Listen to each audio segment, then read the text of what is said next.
Good evening and welcome. I am your host, Havilah Malone, for tonight's amazing Billionaire Book Club discussion. This is where entrepreneurs and like-minded leaders come together with success in mind. We're looking for personal and business development. And I am so excited because our discussion today, this part one of our discussion, is about none other than the great Think and Grow Rich. And depending on which version of Think and Grow Rich that you have, because there are many versions of it available, there are some official versions that are available through the Napoleon Hill Foundation, which can be found at naphill.org. But whatever version that you are going to be considering from this evening, we will be talking about those 13 principles of success. And I am so excited to be here to have this conversation with you all. And as we always begin with a great quote for the discussion. And this is like so perfect because it's actually February's quote. It says, "Change your thoughts and you'll change the world." Wow. How appropriate, right? Really powerful. Yeah. Exactly. Extremely powerful. And as we start off our discussion, because of course, Think and Grow Rich covers the 13 principles of success. And as we know through other works and as time has gone on, there's actually 17 principles of success that have been outlined by Napoleon Hill and like the law of success or your right to be rich. But we're going to be considering the original 13 principles of success that are covered in one of the top 10 best-selling books of all time. Has created more billionaires than any other success philosophy in history. Matter of fact, the rest of the success philosophies are based off of Think and Grow Rich, and that is through these 13 principles of success. So I'm really excited about tonight's discussion, and I hope you are too. So this book is actually, it conveys the experiences of over 500 of the most successful people of our time. And this formula was boiled down out of finding out what was it that these individuals did differently than everybody else. And it was formulated into an organized plan that will not only tell you what to do, but also how to go about doing it. Because a lot of times we can get stumped in, the things that we want to attain in life, and we're just like, okay, well, I don't know how to do that. Or, I don't know what the formula, the secret is. Well, the secret's going to be revealed right here in Think and Grow Rich. And so it actually brings out, and this is in the author's preface in the book Think and Grow Rich, and it says that it was Mr. Carnegie's idea. So this is talking about Andrew Carnegie, who was a steel magnate, like the richest man of the time. He says it was Andrew Carnegie's idea that the magic formula, which gave him a stupendous fortune, ought to be placed within the reach of people who do not have the time to investigate how men make money. And it's the hope that this was a tested philosophy that could then be rolled out to people around the world. And it literally has been, and created extremely successful individuals around the world, including those who are starting to partake of this formula now. You got some really good stuff in here for you. So for Mr. Charles Schwab, for those of you who are familiar with that particular name, this formula yielded him over $600 million.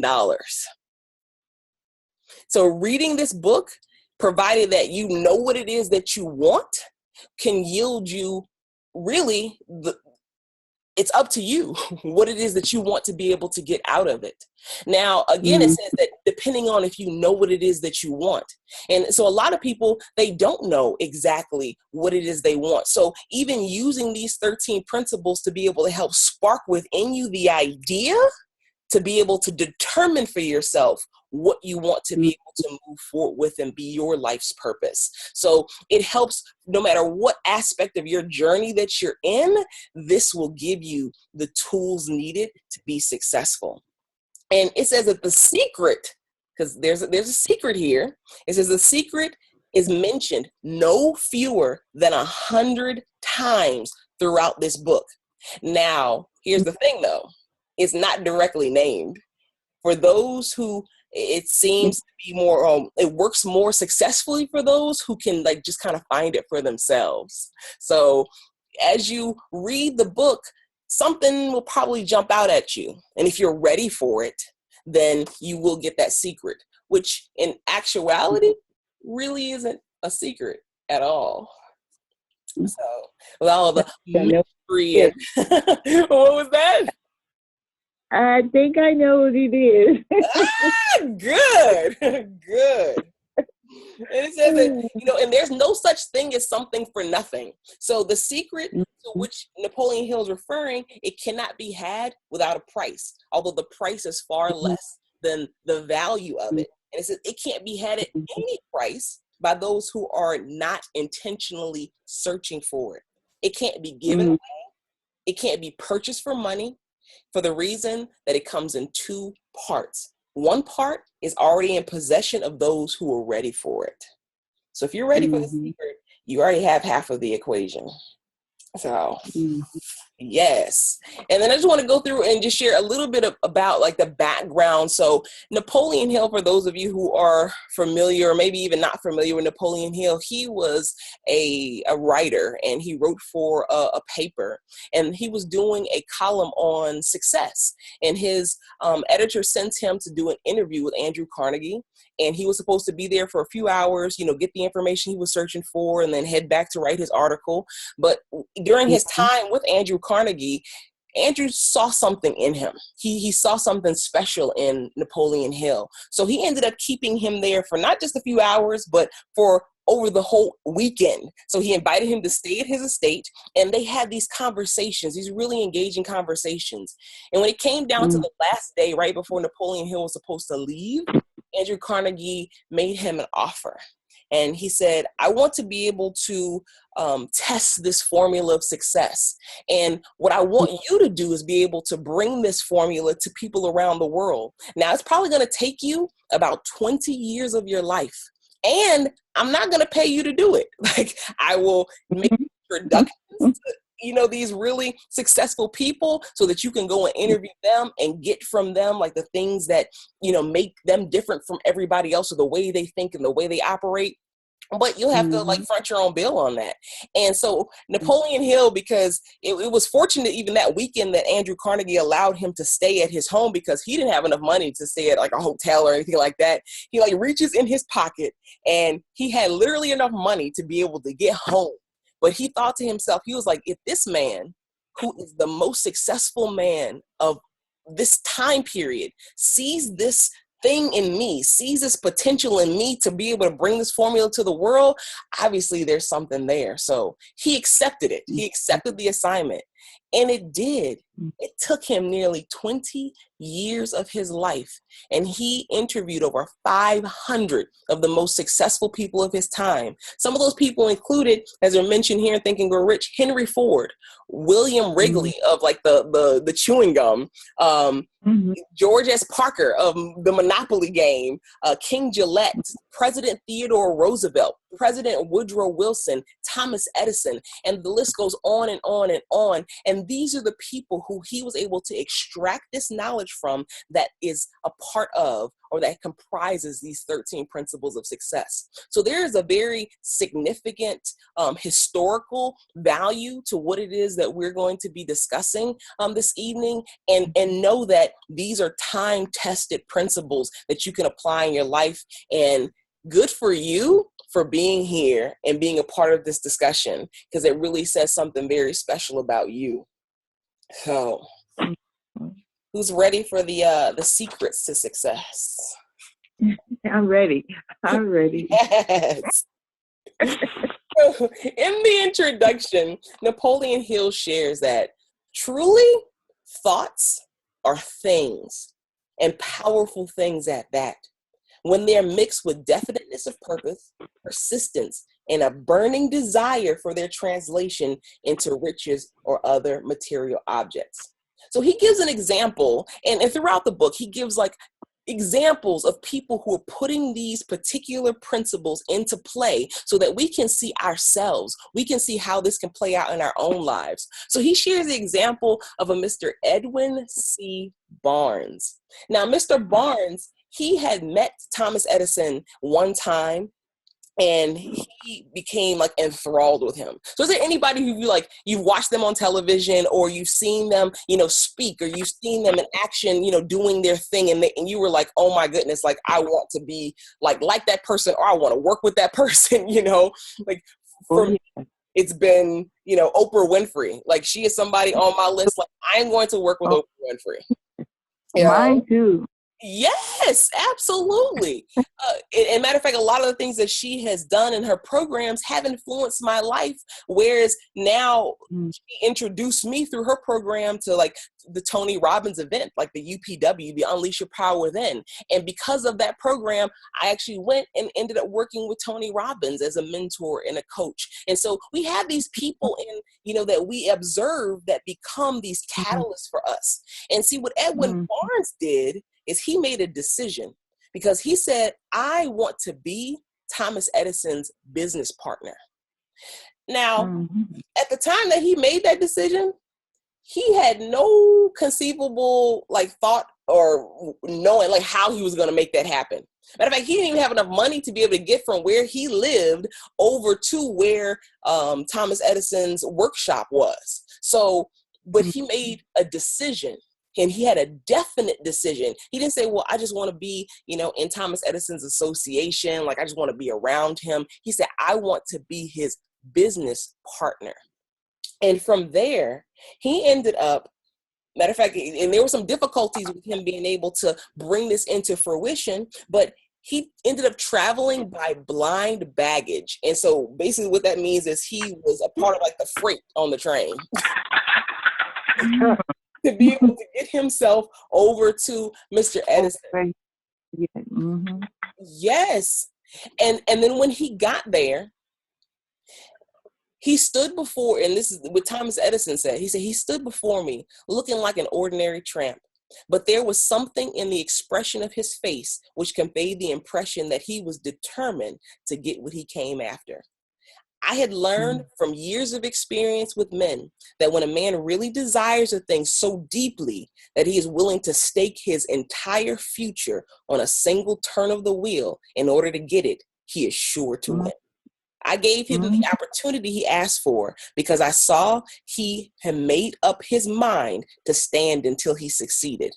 And subsequent events proved that he made no mistake. So when Barnes went before Thomas Edison to be able to, become his business associate, and he did not become his business partner right off the bat. He accepted a position with him and working with his company. And so he had to work his way, but he came there with a definite major purpose, with a burning desire that for him became an obsession. And it says that just what Barnes said to Mr. Edison on that occasion was far less important than that which he thought. So remember we said that thoughts are things. Yeah. Have there been times within your lives where there have been things that you have thought about and you think about it on a consistent basis and then you end up bringing it about? Yep. Oh, yeah. Absolutely. And this force, this power can work for us, or it can also work against us. Because sometimes we're thinking about the things that we don't want as opposed to the things that we do want. And we end up bringing those things about. So that's why being very definite about the things that you want, being clear about what you want and staying focused on that is so extremely important. And matter of fact, go ahead. No. I was just saying it's very important. Yes. Yeah, just acknowledging that. Yeah, absolutely. It says the significance of this statement could be conveyed to everyone who reads it. There will be no need for the remainder of this book. The statement that just what Barnes said to Edison on that occasion was far less important than that which he thought. Literally, if we would be able to pull the significance out of that, we can close this book up and be done. It's really that important that we understand that our thoughts are literally things.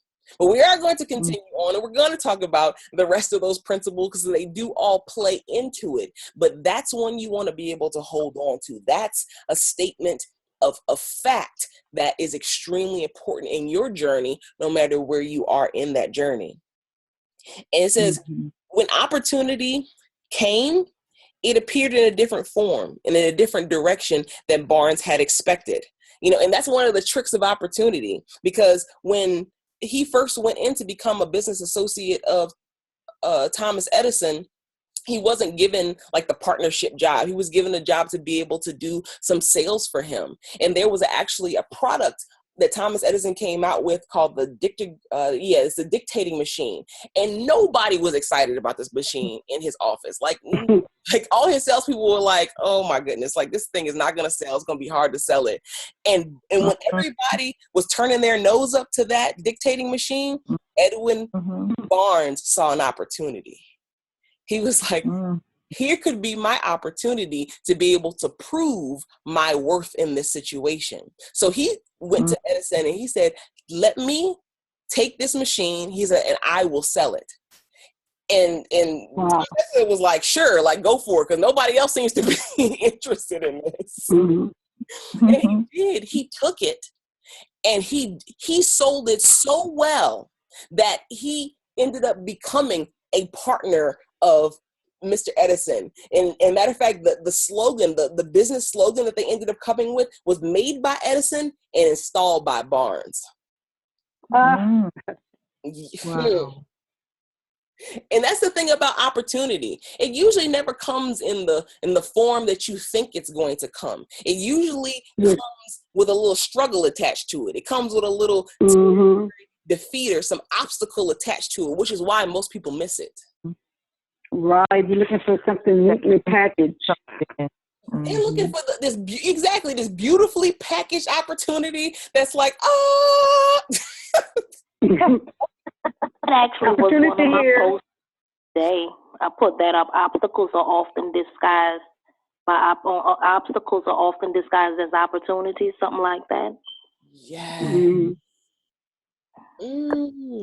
He said an intangible, impulsive thought can be transmuted into its physical counterpart by the application of known principles. Barnes literally thought himself into a partnership with the great Edison. He thought himself into a fortune. He had nothing. Again, he had nothing to start with except the capacity to know what he wanted, the determination to stand by that desire until it was realized. So the question that we even want to ask ourselves is, do you know what you want? Have you taken the time to decide for yourself what specifically you want? Because once you have that, you can turn that intangible, that idea, that thought into its physical counterpart. Yes. And I think that's what a lot of us struggle with, actually being specific and to really identify what it is we really, really want. And a lot of people, and most people struggle with that. And you think about it, when you go into the schooling system, the system teaches a lot of generalized, knowledge, where we for you to be able to be a great success in any calling, you need very specialized knowledge, which is actually one of the principles of success that we will discuss a little bit later. So if your education is around, just know a lot about a lot. Yes. It becomes hard and not enough about one. Exactly. Then it becomes hard to start to decide, okay, what is that one thing? What is the real calling for myself? Because I know a lot of stuff. Right. And a lot of times that takes some self-evaluation, and that's why going through and reading through the book to completion, because a lot of times you can start and you'll start reading this book and you're not quite sure about like what that purpose is for you. You're not quite sure about like what that thing is for you. But by the time you finish reading through these 13 principles of success and listening to all of these stories of individuals who were able to find their calling and find their fortune and accomplishment in life, it usually sparks an idea within you. Like there's that intuition that comes into play. It's like, okay, I know what I need to be doing. I need to stop holding back, stop playing. See, I know what it is that my calling is, but I've been playing small is what I've really been doing. Right. Right. Right. And we've all been there. Mm-hmm. Yes. And speaking on this, the story of 3 feet from gold. Woo! Now this right here. 3 feet from gold? 3 feet from gold. So I never heard it now. So this is, it says that one of the most common causes of failure is the habit of quitting when one is overtaken by temporary defeat. And more gold has been mined from the brains of men than has ever been taken from the earth. But this is actually a story about some gold that was being mined from the earth. So when they had the huge like gold rush and everybody was having gold fever, there was a gentleman by the name of R.U. Darby, and he got the gold fever. So he decided that he was going to like travel out to Colorado to start like to find his gold. And when he ended up going out there, because he sold all that he had to be able to get the money together to go out there. He goes out there, and after some time of being there, he finally does. He hits a vein of gold. And so he's all excited. He's like, oh my goodness, like we did it. And so he goes, he covers up the mine that he found, or the vein that he found. He goes back home and he convinces his family to be able to pull together the money to buy the equipment to actually go in and mine it all out. And so his family, because they see, they see that, okay, yeah, he really did find gold. So they went ahead, they pulled together the money to buy the equipment. They go back out to Colorado, they start digging, and they're finding tons of gold, and they're all excited. And then after a few weeks of mining, they lost the vein. And they kept on digging, and they kept on digging, they kept on mining, and they could not find the vein. And so then they finally just decided, you know what, like it's gone. And so they sold the equipment that they had purchased for just a few $100s to a junk guy, to like a junk conveyor, or however you call them. And the gentleman bought the equipment up. Darby and his family went back home. See, now the gentleman who bought the equipment from them, see, even the book, it says some junk men are dumb, but not this one. He called in a mining engineer to look at the mine and do a little calculating. And sounds like what it was that the family wasn't familiar with fault lines. And so the vein was found 3 feet from where the Darby stopped drilling. Oh my goodness. So the junk man ended up taking millions of dollars in ore from the mine because he knew enough to seek expert counsel before giving up. Right. How many times are we 3 feet from gold? 3 feet from gold. We're right there to be able to get our blessing, to be able to get our breakthrough, to be able to get the thing that we were meant to get. And then we stop, we quit because we hit some type of temporary defeat or some obstacle. Right. Happens all the time. Yes. Yes. And it says, but long after, see, Mr. Darby recouped his loss many, many, many times over when he made the discovery that desire can be transmuted into gold.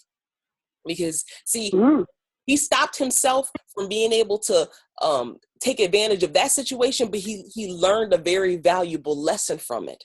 And so when he ended up going into the insurance business. And in the insurance business, when people would tell him no, he remembered when he stopped 3 feet from gold. Yep. So he said, he never accepted no. And he would continue on until he closed that sale. And he sold over $1 million a year in insurance every single year. Ooh. Wow.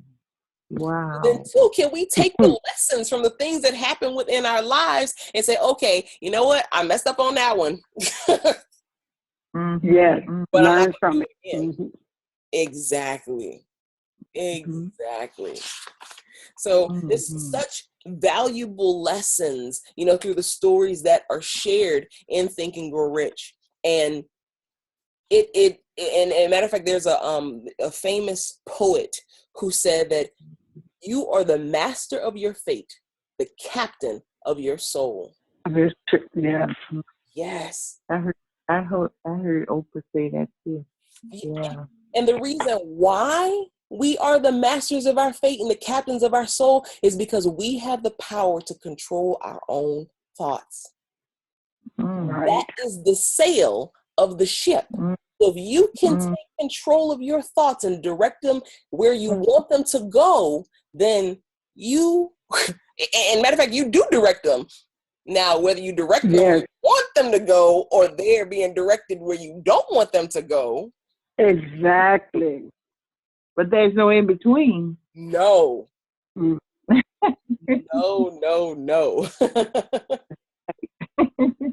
So that is such a powerful thing to understand, is that our thoughts are things. If you want to become abundant, you want to, you know, create wealth, you have to become money conscious. Yes. It's just a state of mind that must be put into play for you to be able to benefit from that. And of course, always maintaining a spirit of open-mindedness.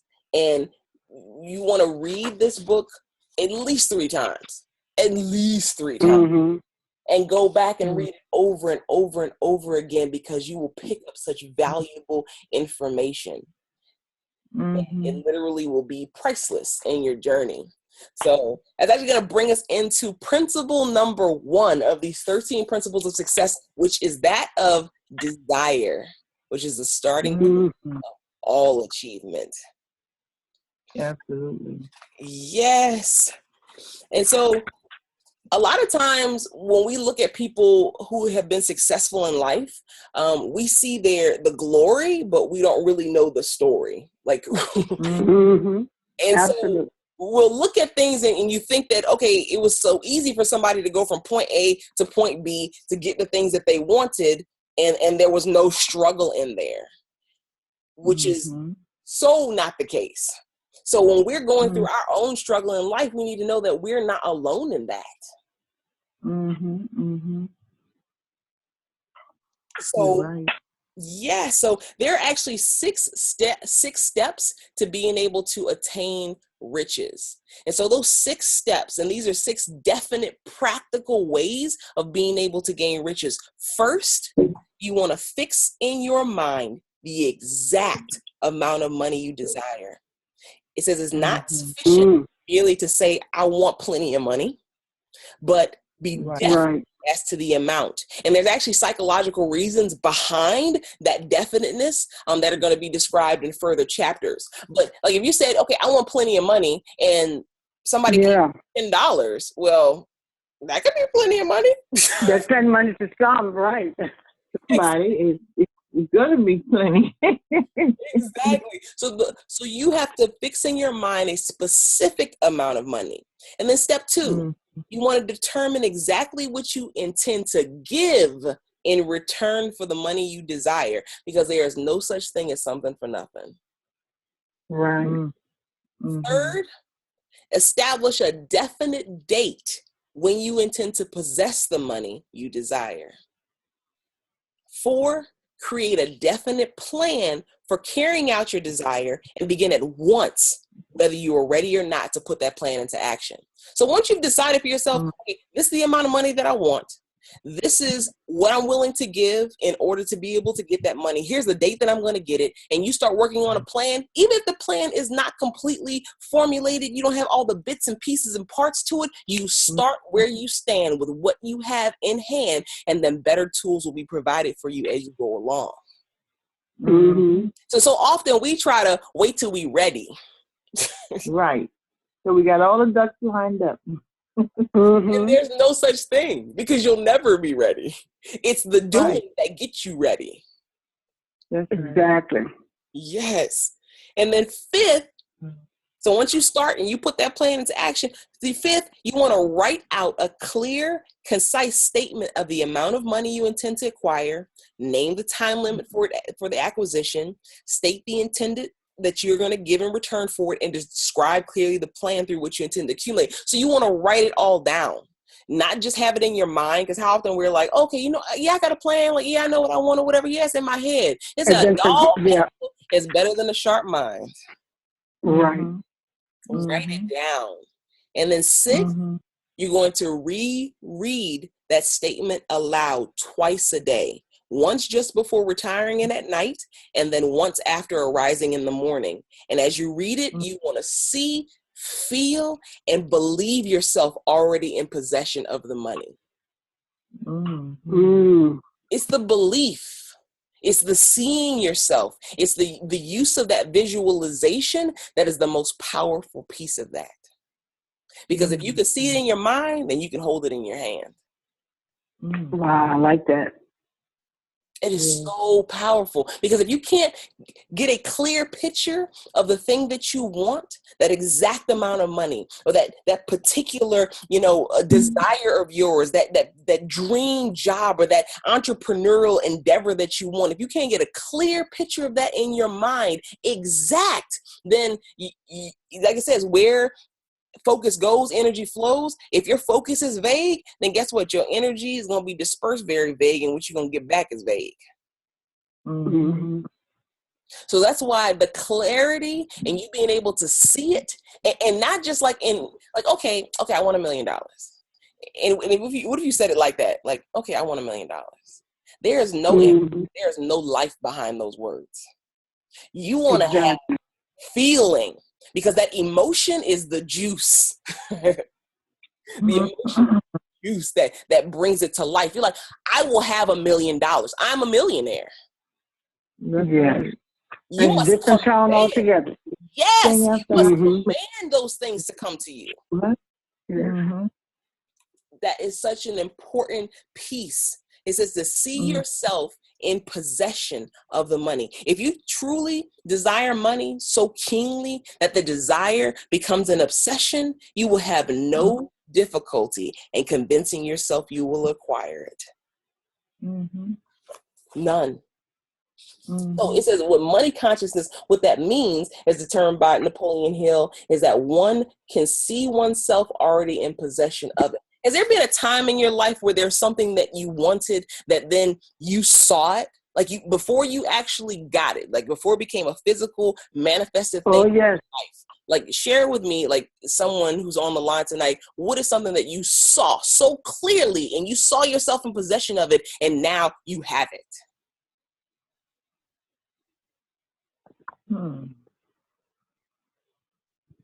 So I can remember as a young bride and desired to own our first home, and without any money in the bank, but the desire was great, and I saw the house, and I really wanted, that house. And then things just started unfolding.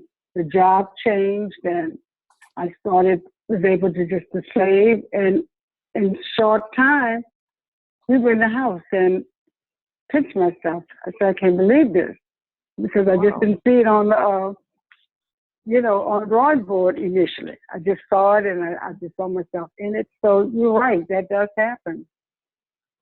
Yes. Oh, and that's such a great example. It's like you probably saw like, okay, this is how many rooms it's going to have. And, and this was going to be in this room, and our master suite is going to look like this, and a lot of times we use the power of vision boards to be able to actually bring those things to life. Matter of fact, one of my vision boards was featured in the Huffington Post 2 or 3 years ago. And there's so many things that I have that was on that vision board that are now a reality within my life. One from my very first book that came out.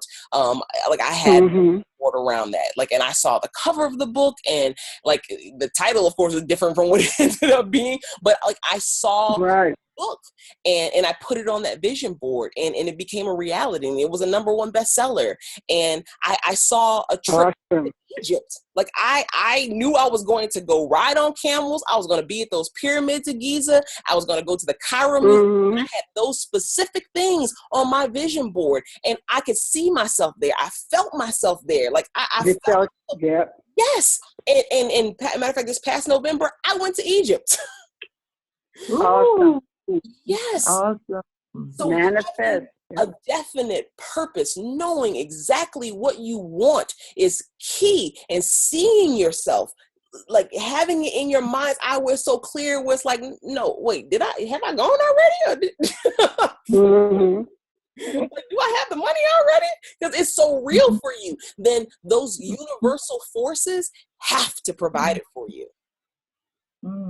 It will give you the plans. It will give you the needed hunches. It will start to focus your energy on the things that need to come together and make it a reality. Right. And that's the power that each of us possess, to be able to be the master of our fate, to be able to turn those thought impulses into reality, into physical manifested things, money, houses, businesses, relationships, anything you want. Yes. So your only limitation is your thoughts. Yeah. Your thoughts. Control our minds. Ooh, that's it. Speak positively with positive messages and speak. There's a poem in here. Matter of fact, I use this poem with a lot of the things that I do because it's so powerful, and it's in here on the chapter on desire, and it's by Jesse B. Rittenhouse, and it says, "I bargained with life for a penny, and life would pay no more. However, I've been when I counted my scanty store. For life is a just employer. He gives you what you ask, but once you have set the wages, why, you must bear the task. I worked for a menial's hire, only to learn dismayed that any wage I'd have asked of life would have willingly paid." Beautiful. Anything you want, you can have it. Anything. Life will pay it to you. You just have to decide. I love the example that Napoleon Hill gives about his own son, because his youngest son, Blair, when he was born with no ears, and then no the hardware within the skull to be able to hear. He wasn't born with that either, and so the doctor said he was going to be a deaf mute, for the rest of his life. Like, that was the evaluation. And Napoleon Hill, he made a different decision. He said, "I refuse to," like, he didn't like voice it out, but he said it within himself. He's like, "I refuse to accept that. Like, my son will be able to hear, and my son will be able to speak, and he will be able to be normal like everybody else." And at the time, he had no idea like how that was even going to be possible, but he was like, out of all of these people who I have observed, to be able to turn their lives around, create something out of nothing, and what I have observed in nature, I know that if I have this desire and I have a belief behind this desire, that this could be created, as long as I can then, transmute this desire into the mind of my son. And so he went about doing the things to be able to help his son believe that he would be able to be normal. And as a matter of fact, not only was his lack of hearing, it wasn't a liability, but it was actually going to be an asset for him. And he went through, and his son, matter of fact, because they wouldn't put him in like any special schooling, they wouldn't allow him to learn sign language. And he was about 7 years old when they had gotten this like kind of a record player. And for the first time, they had an indication that he had a little bit of hearing, because soon as the music started playing, the boy like got excited and he was like just in ecstasy. And he ended up, he went over to the little record player and he bit down down on the board, and come to find out, which they didn't understand or recognize at the time, but there was something called bone condensing, where bone conduction, where it allows the mastoid bone allows you to conduct sound. So when he would bite down on the material, or his father would talk directly against that mastoid bone at the base of his neck, then he could hear him better. And so Wow. he saw that was a slight possibility that he had some kind of hearing. He was like, okay, now I have some like even more hope. So we definitely going to make sure that he finds a way to be able to hear. And he ended up going through his entire life, like even while he was in college, like, and he could not really hear the things that the teachers were saying unless they were like very close and they were like screaming at him. And he finally, there was a company that sent him a hearing aid. It was a magnetic hearing aid, electronic hearing aid. And he put it in his ear. And for the first time in his life, he was able to hear everything as clear as day. So it was not until later on in his life that dream or that reality of him being able to have normal hearing ended up coming into fruition for him. But he never gave up hope that it was going to be possible. And they had determined that it would happen. So no matter how long it takes us to be able to fulfill our dreams, our desires, the things that we want within our lives, we can never give up. Right. Because this young boy who was born with this, affliction, that had he accepted the doctor's outcome that, he would be deaf, he would be mute, there was no chance, and he had accepted that as a belief, it would have become a reality. There's a phenomenon called mental suicide, where people can literally will themselves to die. Which means if you have the ability to will yourself to death, you can also will yourself to life. Life. Amen. I'm living. Yeah. Yes. And there's so many amazing examples after examples in the book Think and Grow Rich. So I highly recommend that you take that, you read it, you digest it, you reread it, and you continue to put those principles within you, because they will literally start to shift the way you think, shift the way you start to perceive reality, perceive your power, and change the thoughts that will then create the life that you live. And so the second of those 13 principles of success, and this evening we're probably going to just get through about half of them, and then we will pick up in part 2, which is going to be on February the 28th to discuss the other half. But on our second principle is that of faith. It says visualization of and belief in the attainment of desire. This is the second step towards riches. And in fact, here in the book, it brings out, it says, faith is the head chemist of the mind. When faith is blended with the vibration of thought, the subconscious mind instantly picks up the vibration, translates it into its spiritual equivalent, and transmits it to infinite intelligence, as in case of prayer. So it says the emotions of faith, love, and sex are the most powerful of all major positive emotions. When these three are blended, they will have your thoughts go instantly reach your subconscious mind. So this is the way that you are able to then translate those thought impulses into reality, is once it actually hits that subconscious mind. Which is why, think about it, why do most commercials include in there in some way, like how they say sex sells, or Absolutely. some type of love, whether they have like kids or puppies or things that induce that feeling of love, or something that then brings forth that feeling of faith within us, because those are the strongest three of the emotions. And so when they tie their brand to one of those three, or all three of those emotions, if they really wanted to stick and be powerful, and then those commercials and those brands actually stick with you for the rest of your life. So the Wow. same thing that these marketers know about the human psychology, we get to start to learn about ourselves so that we can use it to our benefit. So instead of being programmed by somebody else to love a product or to love a brand, we can start to love ourselves and to love our purpose and to be able to go after the things that we want in life. That's powerful. That's how.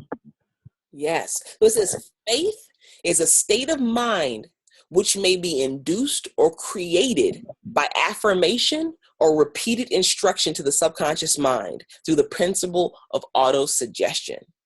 So autosuggestion is meaning being able to repeat over and over something that you want, over and over a belief, to be able to then, because you may start off, because maybe it's something like, because a lot of people grew up with the mentality that, you know, money is hard to come by, money doesn't grow on trees, you know, money is the root of all evil, you know, all of those things that then make you kind of push money away. Even though what you really want is to be able to bring money to you. So when then we can start to reprogram our minds through the things that we say to ourselves, through that auto-suggestion, just like in the Bible it says, asking you will receive, keep knocking and you will find. So you continue to repeat over and over into yourself that, you know, money comes consistently and easily from multiple sources on a regular basis. Money flows to me in abundance.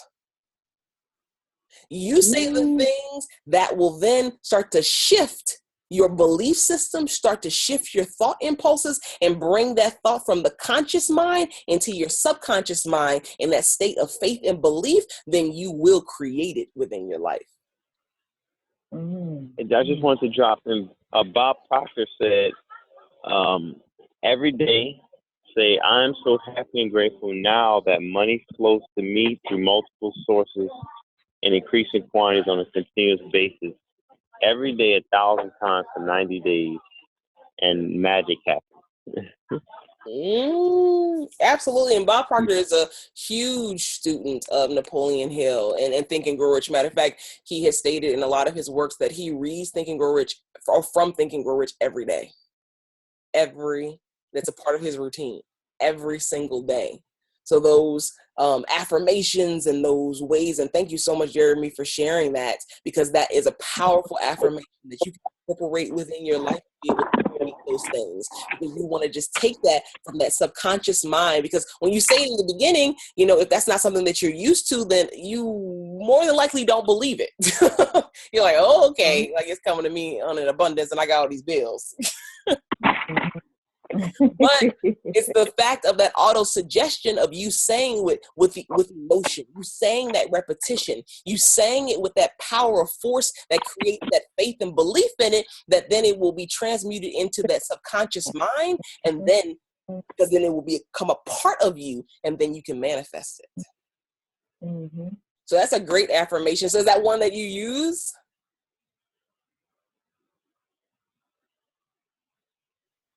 Oh, it may have gone on mute. Well, thank you so much for sharing that. That was excellent. So, and one of the keys to this principle of faith is when you have this belief, this faith, you want to act is if you are already in possession of the thing that you were asking for. You're already in possession of the money that you're asking for. You're already in possession of the opportunity or business or whatever it is that you're asking for. And we also want to be mindful of our associates, because are we surrounding ourselves with people who are helping to add to? Wait, what is that? Like-minded, huh? Yes, to be around like-minded people, because your closest associates will affect your money flow. Yeah. And the flow of the thoughts that are coming to you. So we have to be very mindful of the people who we keep close company with. Yes. Yes, you're right about that. Is that if you have to believe it and you can receive it. So anything you can conceive and believe, you can achieve. And that is the absolute truth. Yes. And so, matter of fact, there is in the book, Napoleon Hill outlines something called the self-confidence formula, because for a lot of people, they lack self-confidence to even be able to, dream bigger, to even be able to do the things that they want within their lives. And that can come from the programming, from childhood, or the association, or the people, the mindedness of the people who you're around. So he outlines for you a self-confidence formula, which is found on this version of the book, page 30, and this version of the book, page 51.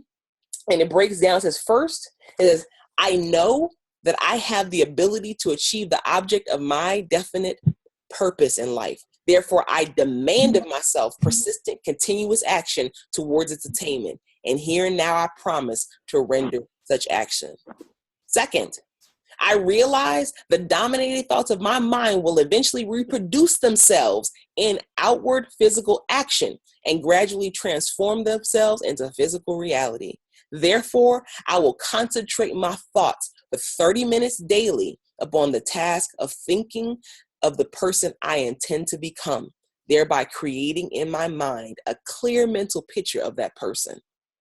Third, I know through the principle of autosuggestion, any desire that I presently hold in my mind will eventually seek expression through some practical means of attaining the object back of it. Therefore, I will devote 10 minutes daily to demanding of myself the development of self-confidence.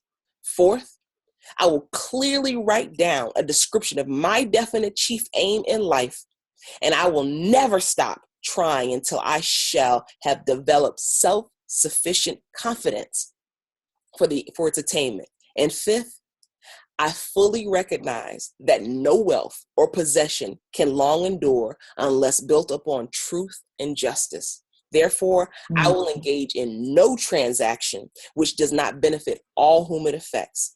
I will succeed by attracting to myself the forces I wish to use and the cooperation of other people. I will induce others to serve me because of my willingness to serve others. I will eliminate hatred, envy, jealousy, selfishness, cynicism by developing love for all humanity, because I know that a negative attitude towards others can never bring me success. I will cause others to believe in me because I believe in them and myself. You go through these 5 steps of this self-confidence formula on a daily basis, doing what it is and saying those things to yourself, you will develop self-confidence.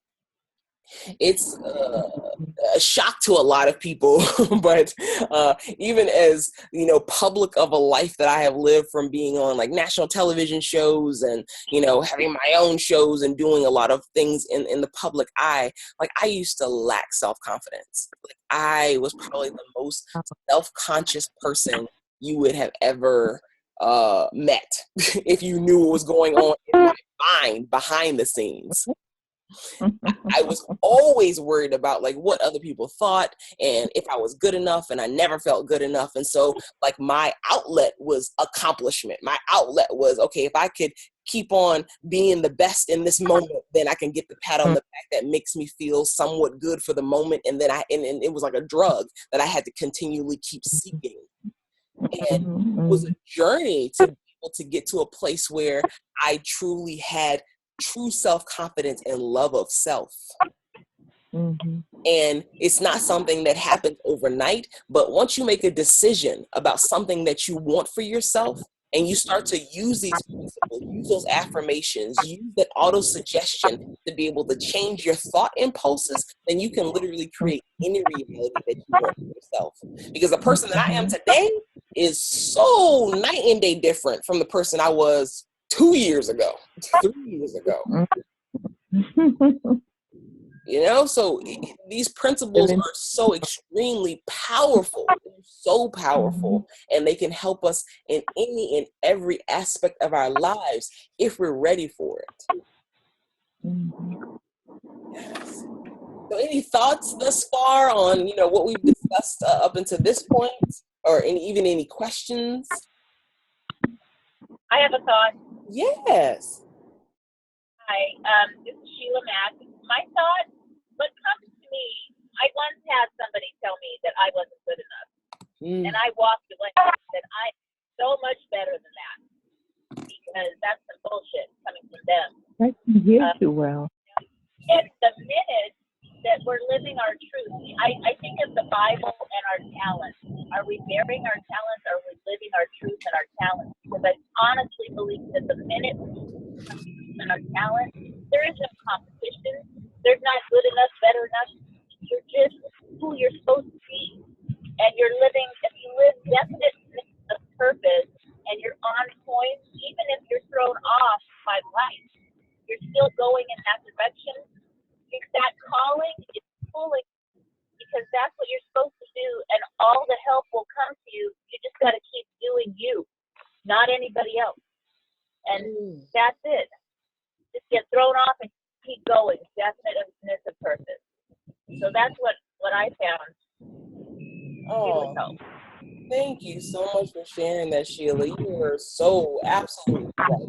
You know, it's the conditioning of society. You know, it's the conditioning of people that like sometimes has us feeling like, you know, we're not good enough, or like that we don't have any skills or talents or anything that we can pursue as a purpose in life. And we're supposed to just be drones living out other people's dreams, other people's aspirations. But it's truly when you do, you know, come into this type of awareness, come into this type of knowledge that it unlocks within you like, wait, hold up.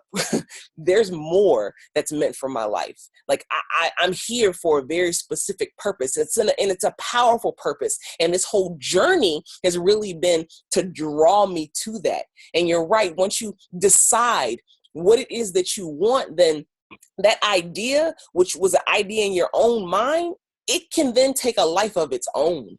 And it will start to pull you, you know, as opposed to you even just pulling it. And it does. It all starts. Everything starts with that burning desire or that definiteness of purpose. And I love the quote that Napoleon Hill shares. He said, there are no limitations to the mind except those we acknowledge. Both poverty and riches are the offspring of thought.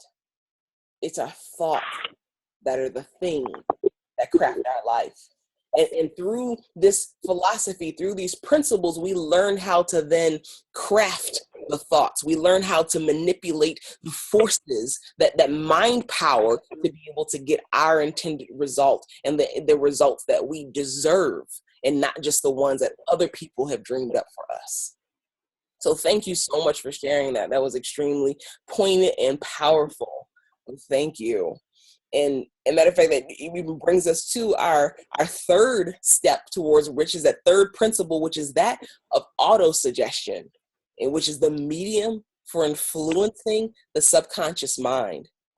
It says autosuggestion is a term which applies to all suggestions, all self-administrated stimuli which reach one's mind through the five senses, or that self-suggestion. So this is the agency of communication between the part of the mind where the conscious thought takes place and that which serves as the seat of action for the subconscious mind. So whatever our dominating thought is, whether that's a negative thought or positive thought, that is what we are then transmuting to our subconscious mind, and that which those forces, the energy that's drawn to us has to act on. So knowing that, having that awareness really makes us start to think about, what am I thinking about? Have you really taken inventory within yourselves of like, what do I think about the majority of the time? And a lot of times we can just look at our surroundings, we can look at our situation, we can observe our internal feelings and emotions, and we can tell, because whatever our life looks like right now, we've created that through the thoughts that we continually repeat to ourselves over and over and over again. Mm-hmm. That's kind of like the wake up call right there. Like it is. It sure is. Yes. Your mind is like a garden. And Napoleon Hill shares that it's a rich garden. And if you're not planting in the seeds of success, the money consciousness, the health consciousness, the things that you want, then you're just leaving room for the weeds. And the weeds can come from anywhere, from our limiting, like family members who have limiting beliefs, or associates that are around us who have negative, thoughts, and they think that the world is just a horrible place and everybody's against them, and like opportunities aren't anywhere. And so those weeds can then take over our mind if we are not actively, on a daily basis, working to program ourselves. So it begs the question, do you have a system in place to be able to help program your mind on a regular basis, to be able to use the power of auto-suggestion on a regular basis, to be able to move your life in the direction that you want it to go? It says to learn to reach your subconscious mind with thoughts or spoken words which have been well emotionalized with belief. You can't just use words. If you say, okay, I'm going to have, like we talked about earlier, I'm going to have $1 million. Like, do you even believe me? You can hear me and you don't believe me. So guess what? My subconscious mind also hears me and it don't believe it either. So it'll just throw that out like, okay, that's just something I need to filter out. But when you emotionalize and then you constantly repeat to yourself over and over and over and over again with emotion and feeling, that's when it's taken into the subconscious mind and created into the physical equivalent. And like I said, there's nothing in life that's free. So the price that you have to pay to be able to get the things that you want is taking the time and practicing and doing it. A lot of times we're like, okay, well, I'm busy. Like, well, if you can't take out 10 minutes or 30 minutes, a day to be able to put inside of you the tools and things that you need, then what are you really saying? Yes. And it's okay if you have to try it again and again and again and again, and you fall off the horse and you got to get back on the horse, and you fall off the horse and you get back on the horse. The fact that you just keep on trying it, you keep on doing it. It says your ability to use the principle of auto-suggestion will depend very largely upon your capacity to concentrate upon a given desire until that desire becomes a burning obsession. So the effective use of concentration is what's going to help you, because when you actually can see yourself in possession of the money, you see yourself in possession of the goal, now you're on your way. Now you're on your way. And it says be on the alert for the plans, because when they appear, and you can put them directly into action. But when the plans appear, a lot of times it's through like flashes or hunches or things that come through the sixth sense. Like those intuition, those gut feelings that like sign you passed on the highway and you were like, ooh, wait. That applies to something that I'm working on it. And oh my goodness, I need to call so-and-so. Do you pick up the phone and call, or do you put it off and like, okay, I'm gonna call them later, and then later never comes, and then that thing that universal intelligence that was trying to feed you the thing that you needed to be able to bring your goal to reality, you just let it pass you right by because you didn't take action. So it really helps us to be able to get refocused on what things are important for us, especially in relation to the use of these principles. So the auto-suggestion is something that you want to be able to put into practice, put into play immediately, because you're suggesting something to yourself right now. So take some inventory that it's what you want to be suggesting to yourself. And that brings us to our fourth step to riches, which is that of specialized knowledge. This is personal experience or observations. It talks about, Napoleon Hill brings out that there are two kinds of knowledge. There are general knowledge and then there's specialized knowledge. It says general knowledge, no matter how great in quantity or variety it may be, is of little use in the accumulation of money. It says knowledge will not attract money unless it is organized and intelligently directed through practical plans of action to the definite end of accumulation of money. So it even talks about knowledge is really only potential power. Like, not like there's a misnomer when people say knowledge is power. No, it's not. You can have all the knowledge in the world, but if you don't do anything with it, then it's a potential power. So it's really the applied knowledge that truly is power. It says the failure really even in the educational institutions and the educational system is to teach their students how to organize and use the knowledge that they acquire there. The real meaning, and this is brought out in chapter 5 about specialized knowledge, he says the real meaning of the word educate, because it comes from the Latin word educo, meaning to induce, to draw out, to develop from within. There was a really outstanding example that was given in this chapter about Henry Ford. So of course we all know Henry Ford as, from Ford Motor Company and, being able to revolutionize our transportation system. And many people used to call Henry Ford ignorant and uneducated. He had like less than a third grade education. So from a schooling standard or schooling perspective, he was uneducated. And there was a Chicago paper that put in the paper that he was like an ignorant person. And so he lashed back out at that because he took offense to being called ignorant. And they actually put in a lawsuit. They brought them to court. And so they were ecstatic to bring him to court because they were like, we could put him on the stand and we could show people how ignorant he is because he doesn't have an education. And so they put him on the stand and they asked him questions, or something like, who was Benedict Arnold?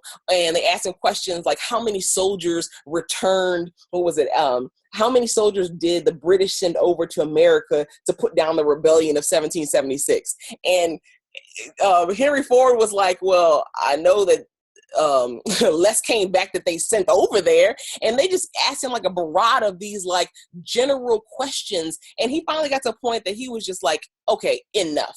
And he told them something. He said, will you kindly tell me, why should I clutter up my mind with general knowledge for the purpose of being able to answer questions when I have men around me who can supply any knowledge I require? He said, I have a row of electric push buttons at my desk, and by pushing the right button, I can summon to my aid men who can answer questions that I desire concerning anything that I need. So everyone in the courthouse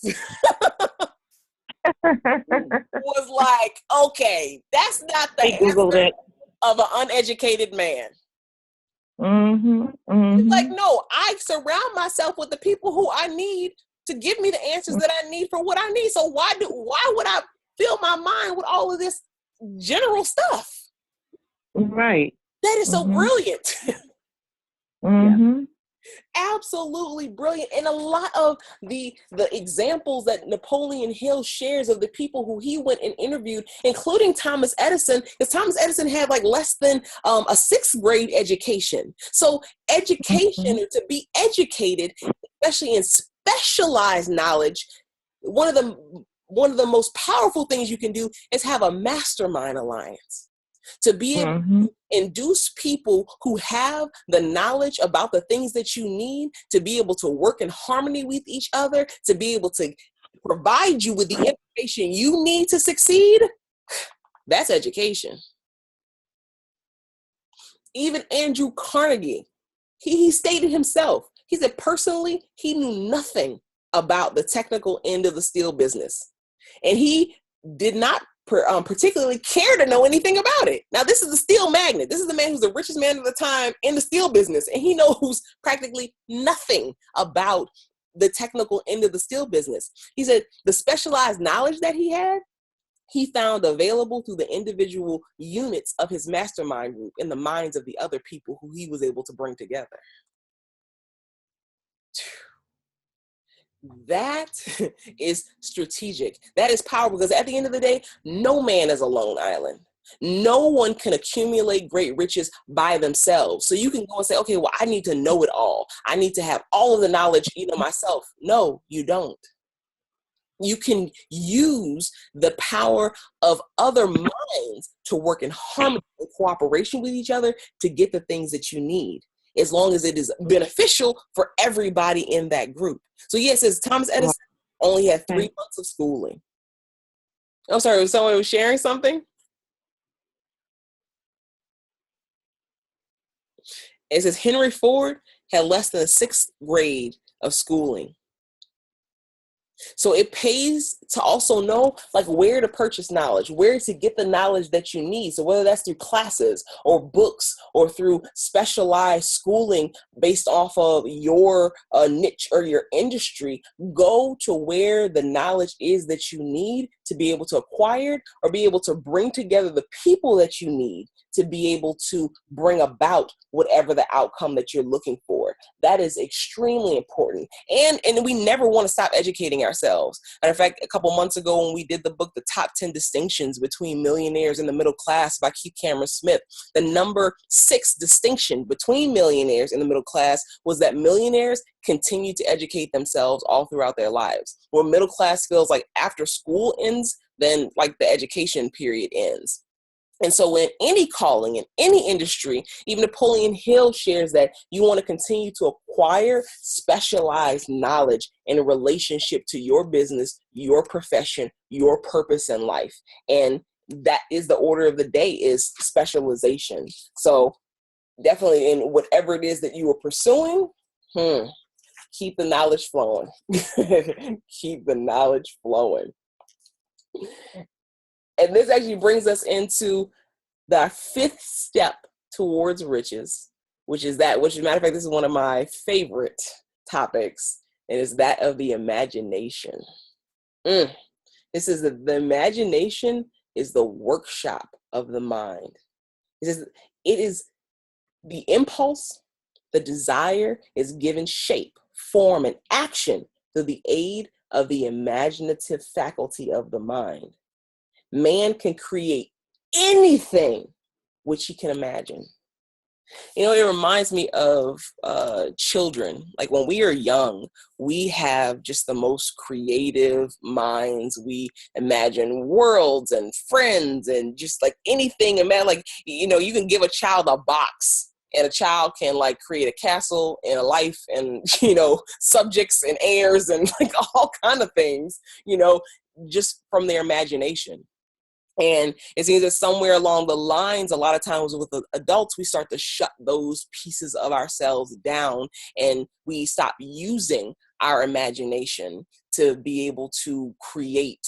And there's actually 2 forms of imagination that Napoleon Hill talks about that we use. And matter of fact, he brought out, and of course this book was produced back in 1937, but one of the things that he shared was through the aid of the imaginative faculty, man has discovered and harnessed more of nature's forces in the past 50 years than they have during the entire history of the human race. From being able to conquer the air through air flight, being able to harness the ethers, meaning being able to master radio communication and being able to talk to anybody around the world. Also, through the instant communication, we've been able to discover that the brain is both a broadcasting and a receiving system. So understanding more about like the human power and how it actually works.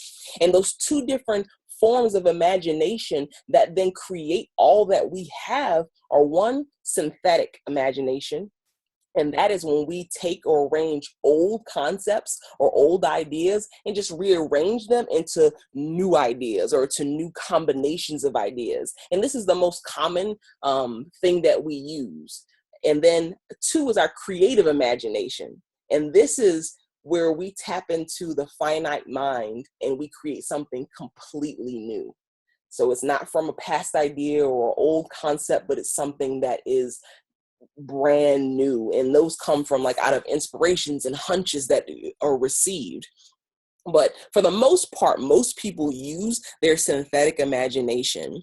And it says the creative faculty becomes more alert and more receptive through vibrations from the sources mentioned in the proper proportion to the development through use. So the way you get to harness the power of your imagination is by using it. So is there anybody on the line who is like truly like you do like actively use your imagination, or you get those like intuitive hunches and things like that, and you use them to your advantage? So is there anybody who has any like personal experience around like really using your imagination to even create or invent something?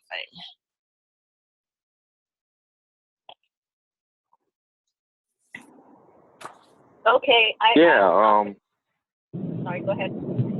Okay. Yeah, me personally, I'm a graphic designer, so it's always important to use your imagination to make sure that your work not only so you can make great things, but also because you always want it to be yours, and using your imagination is just the first step to that. Absolutely.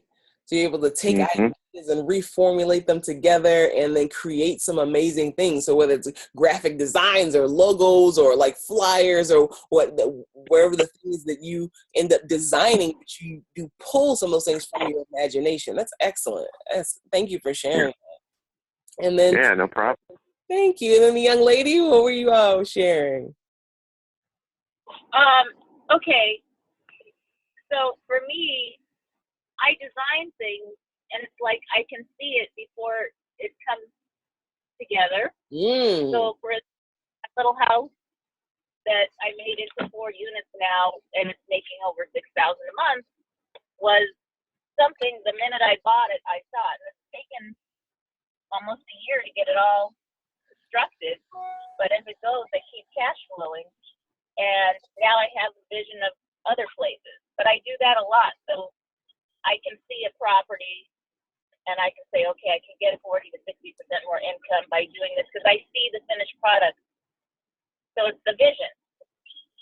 Yeah. Now the work that is the part that is the hard part. Like it actually takes time and money to actually do the work. That the vision, you're there, and then it's just that definiteness of purpose that comes in where you got to keep moving forward on it. Oh, I love that. Yeah, Sheila. Oh, I love that. And matter of fact, because like specifically in your industry, so that being in like real estate and development and things like that, so you have an eye like that eye to be able to use your imagination to see a finished product in a house, to be able to see whatever the house looks like right now, and then you can see like this great vision for it. Whereas like I may walk up to a house and be like, I don't see it. Right. Yeah, I love the ugly houses are the best because you get the best deal, and I already see how pretty it's gonna be.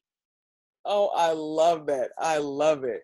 But it's like where my gift, like it may be the concept of like creating a book, and it's like, okay, I can see like how it's going to be laid out, like what the cover is going to look like. I can even create a mock cover for it, or like lay out the chapters, or all those things. But this is for me to be able to tap into my imagination in other realms. So that's why it's so important about having that specialized knowledge in your industry of choice and your calling of choice, and then being able to tap into the imagination, those faculties through use. And the more you use it, the more powerful they will become for you, the easier it'll be to be able to tap into it. It's something that is shared here by Napoleon. It says transformation of the intangible impulse of desire into the tangible reality of money calls for the use of a plan or plans. These plans must be formed with the aid of the imagination and mainly with the synthetic faculty. So you want to begin at once to put your imagination to work on building of your plan for the transformation of your desire into money. And you carry out those instructions and the best suited to your needs. So you go, you see this house, you do your calculations, you're like, okay, I see the vision of this, I see like the profit that can be made off of it, and then you have to go into like creating plans to make that happen. So that is excellent example, and thank you so much for sharing that, both of you, for sharing those examples from your own personal experience of using and tapping into that imagination and that faculty. And it says desire is thought impulse, and thought impulses are a form of energy. And when we begin with a thought impulse, a desire to accumulate money, you're drafting into your service the same stuff that nature used in creating this earth and every material form in the universe, including the body and the brain in which those thought impulses function. So we tap into the same creative power that nature uses to create all that is, because everything started from an impulse of energy or thought form. And so we get to use that same power. So just as the things that are around you in the room that you're in, or if you're in a car, the steering wheel that somebody created is started in their mind. And then through action, through like coming together and using their imagination and then putting that plan, onto paper and then putting that plan into action, now you have a steering wheel. Now you have a whole car. Now you have a means of transportation to get from point A to point B, which allows you to do the things that you need to do. And we see it's all one cycle. It's a big cycle that we are part of. And it's a beautiful thing when we start to tap into our true power and understand what we have available to us through our minds. And there's one example here that I love, and that was actually of Mr. Frank Gonzalez. He was a preacher, and he had a desire to be able to transform the education system, because he felt like in schools they weren't being taught how to use the information necessarily that they were being taught. And so he had formulated this plan to be able to like have a hands-on type of learning institute. And he knew that he was going to need like $1 million to make it happen, but he had no idea how he was going to come up with $1 million, because he didn't have $1 million. And he literally sat on this plan, and it became a consuming obsession and desire for him. But he sat on this for about 2 years. And then it got to a point where it was like, okay, I need to take this from just thinking about this all the time to doing something about it. So he finally decided, okay, I know I need $1 million. And he decided, I'm going to get this $1 million within a week. So he actually gave himself a deadline. And you remember when we talked about in the chapter on desire, which is the starting point of all achievement, or that definiteness of purpose, that the 6 steps of riches, that one of the steps is for you to determine a definite date in which you will attain that monetary goal. So he finally, after 2 years, determined a date. He said, I will get this money, $1 million, in 1 week. Now he had no idea how he was going to do that. But an idea came to his mind. He said, you know what? I'm going to reach out to the paper. I'm going to do a sermon, because he was a preacher. He said, I'm going to do a sermon on what would I do if I had $1 million. And so he reaches out to paper. He tells them, put this in the paper that we're having this special sermon coming up on Sunday. And he goes to work on like writing his sermon. And quite frankly, because he had been thinking about this and dreamed about this for 2 years, the sermon came out pretty easy, out of him.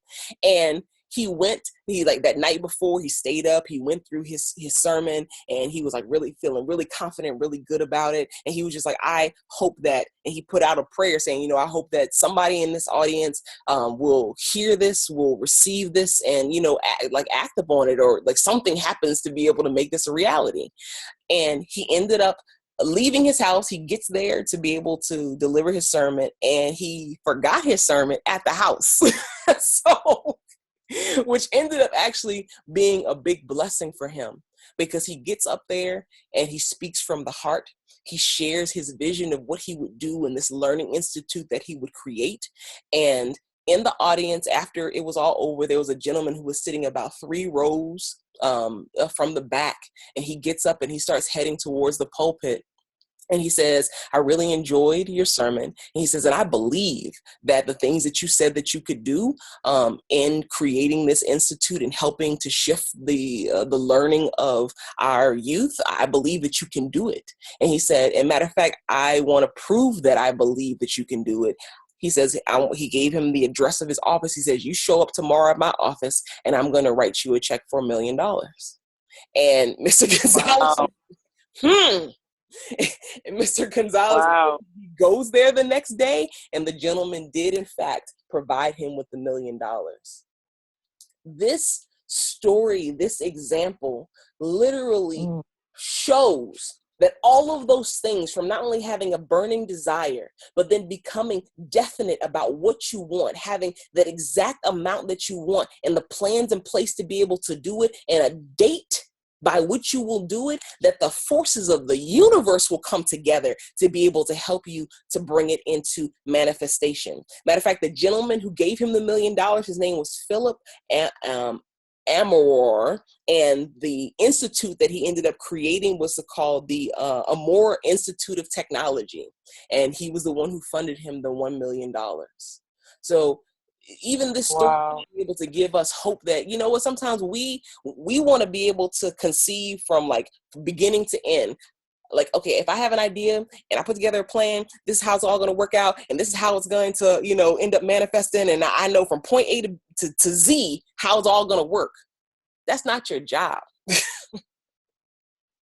Your job is to decide what you want, what you are willing to give for it, when you want it by, to put together a plan and to act immediately upon that plan so that the rest of those things can start to work in your benefit, so that you get a burning desire for what you want. You put your faith into place. You have auto-suggestion. You use these 13 principles of success to be able to bring to reality that which you want, and eventually it will come.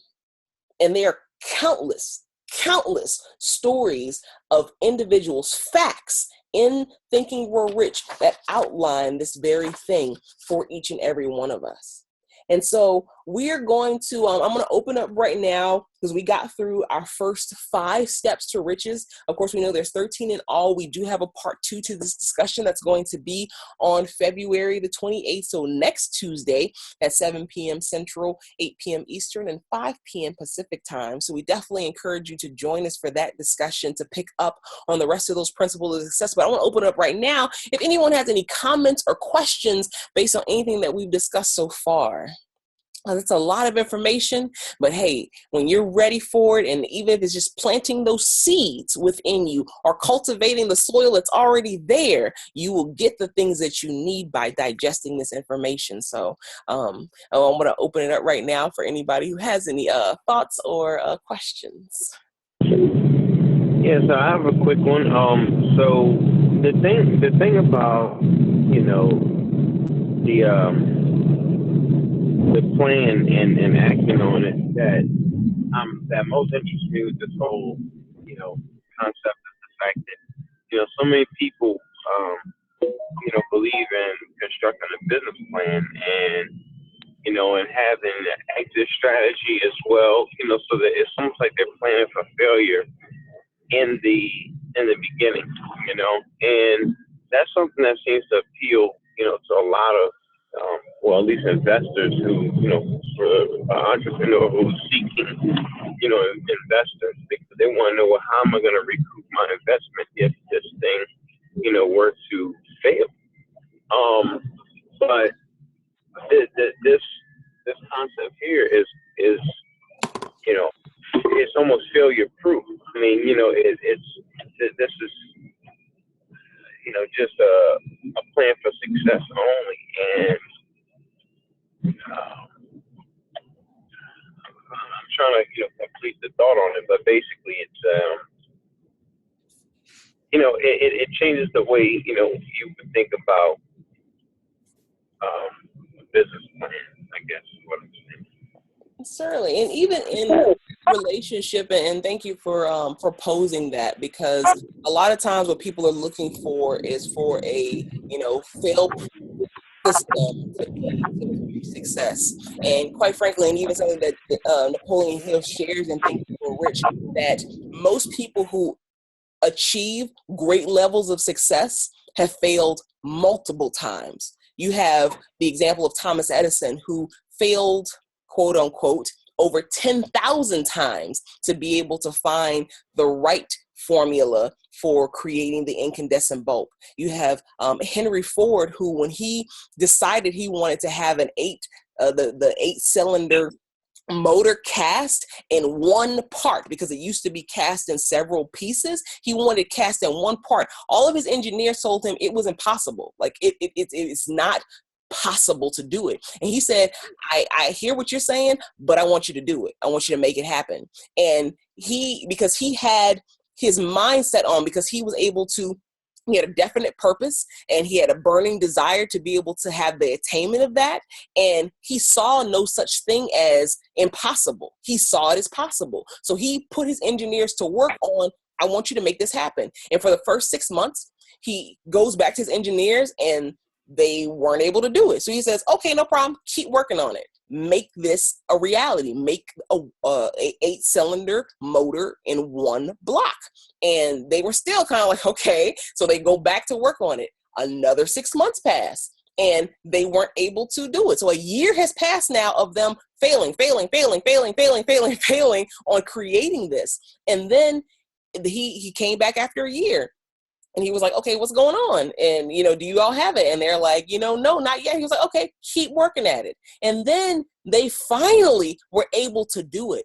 But the most important piece of that puzzle right there is that Henry Ford saw in his mind what he wanted to create. And there was nothing, no force on earth that would have stopped him from getting that.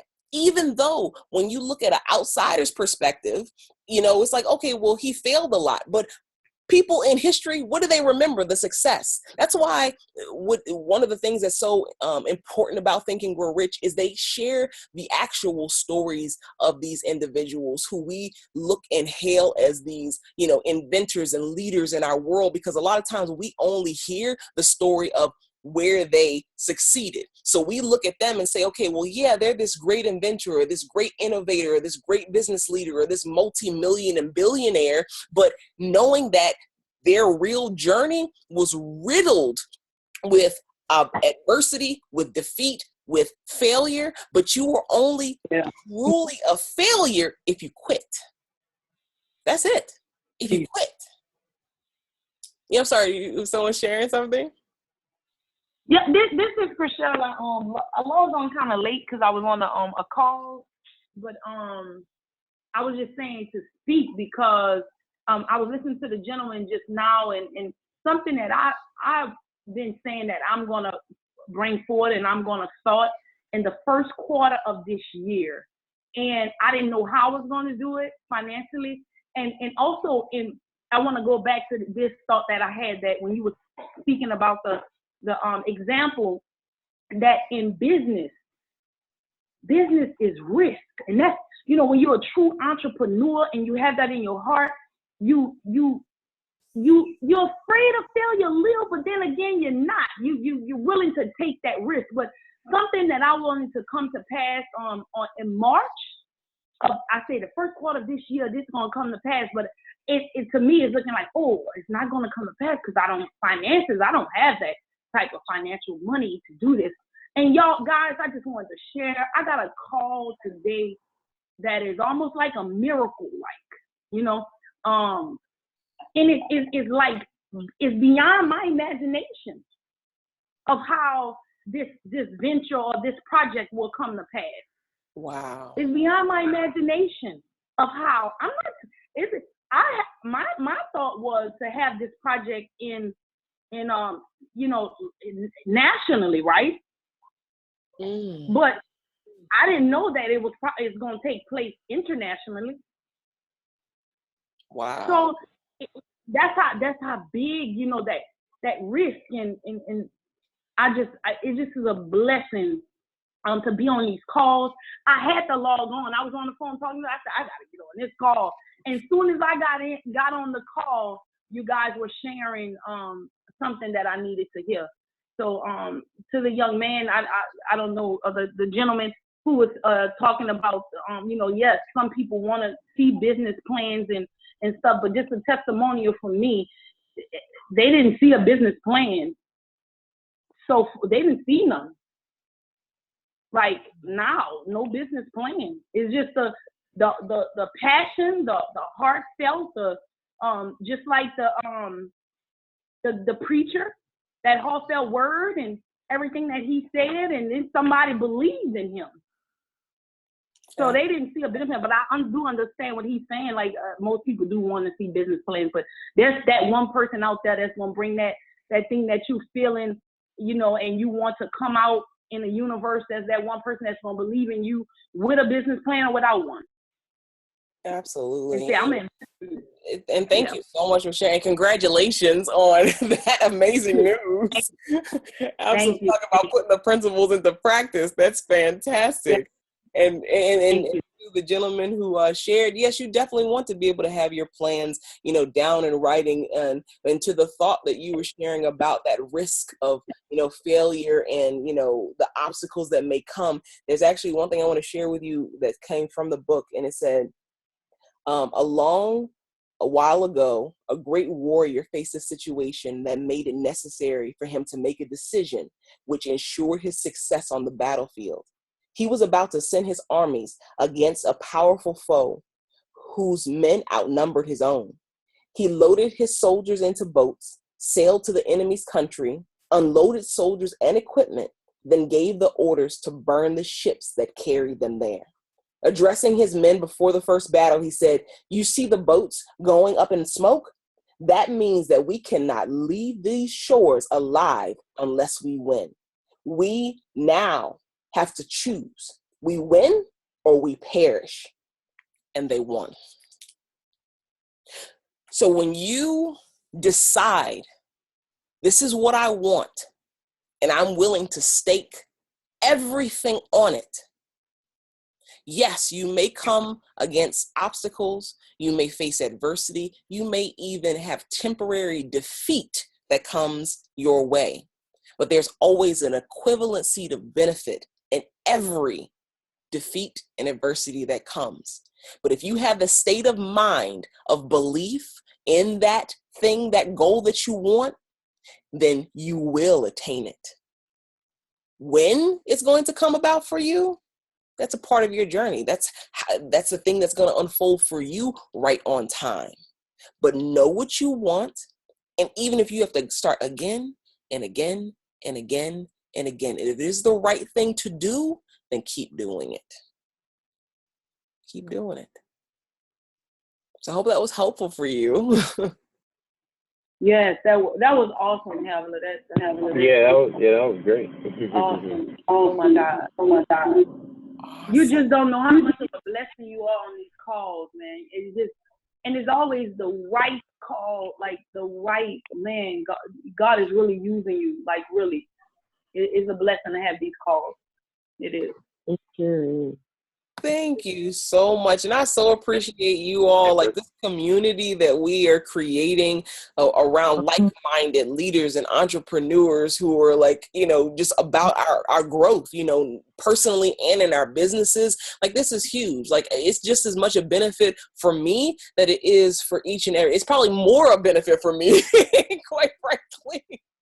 And so I appreciate each and every single one of you, because this is also a level of accountability that we show up for ourselves and we show up for each other in our lives, because then we can perform at a higher level. And that's what we all, like, we have so much potential. Like even with the individuals who are on this call right now, or people who are watching in right now, there's so much potential.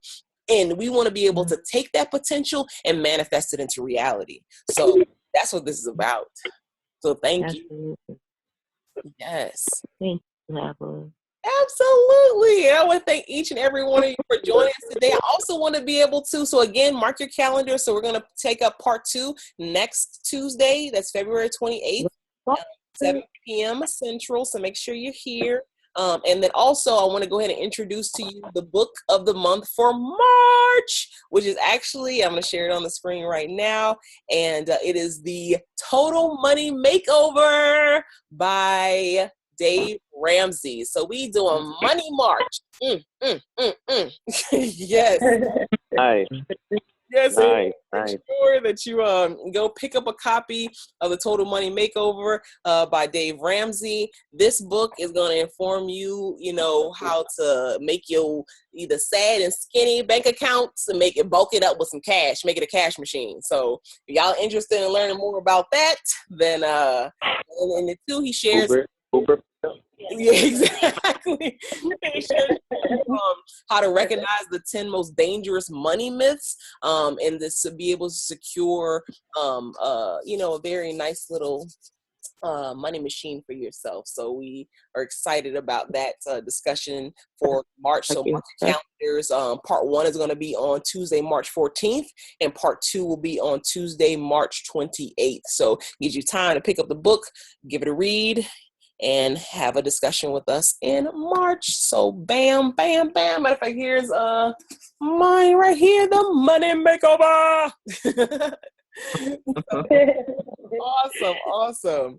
So we will be concluding tonight's discussion of the Billionaire Book Club with our Think and Grow Rich and Richer every single day. And I will see you here next Tuesday, February 28th.